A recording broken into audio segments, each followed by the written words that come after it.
Hey folks, going to talk to you today about a food safety issue for pregnant women. It has to do with a bacterial infection called Listeria. Now, Listeria monocytogenes, that's a bacteria that can be found in contaminated foods. And the issue is, a pregnant woman eats that contaminated food, she gets an infection, that infection can pass to her fetus, and it can cause some really serious problems, including preterm birth and even fetal death. So this is really important. We need to get the information out there to everybody. Make sure you know what we're talking about and how to protect yourself and your baby.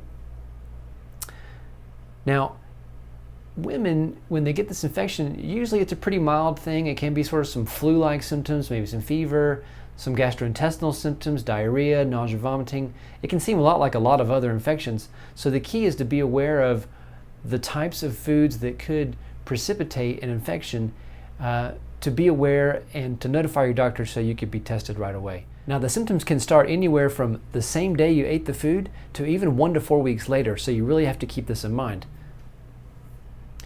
We usually diagnose it with a blood culture and we treat it with antibiotics. Now, the way that you get this infection is by eating foods that have been contaminated.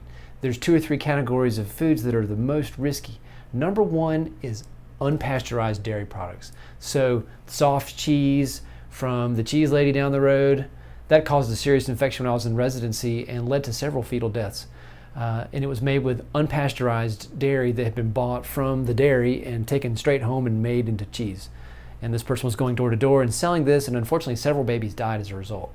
So definitely never consume any type of dairy that is not pasteurized. Pretty much anything you can buy in a grocery store is going to be pasteurized. It's going to say it on the label. That way you know you're sure. Another big category of potentially risky foods includes deli meats, and maybe you've heard people talking about this, and it's really true. You can't eat cold deli meats. So once they've been opened from the store out of their original package, this is when it's most risky, but even ones coming directly from the package on the first opening could still be at risk. So the main thing is, if you're going to eat these types of cold cuts, you want to heat them until they're steamy hot, which is about 160 degrees. They need to be thoroughly cooked all the way through. I don't recommend using a microwave for this because sometimes one area is pretty hot, another area is cold. That colder area might not have been treated well enough to protect you from getting this infection. Other types of cold cuts, hot dogs, and smoked sausages, things like that. Same precautions should apply for all these. A couple of other potential sources include bean sprouts and other types of sprouts. You should never eat raw sprouts as a pregnant person. They pose a risk. And also melons. So you cut your cantaloupe for your picnic. If it's sitting out for more than a few hours, this bacterial problem can get going pretty quick. So you really want to eat a melon. If you're going to eat a melon, you eat it right away after it's been cut, or it's been refrigerated within 4 hours of being cut. That's the safest bet. Also, melons that have been refrigerated for more than 7 days, there's still a potential there that a bacterial infection that was very slow growing could have got going during that time. And you should throw away melon that's been cut if it's been sitting out for more than 4 hours. Another item to be cautious of is smoked seafood. For example, smoked salmon.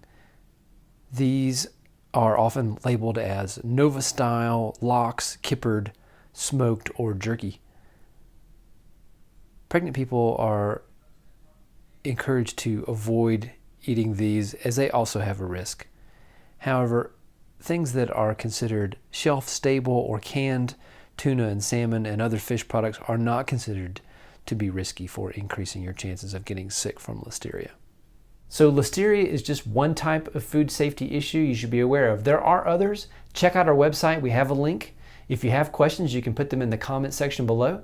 And thanks for watching. We'll see you next time.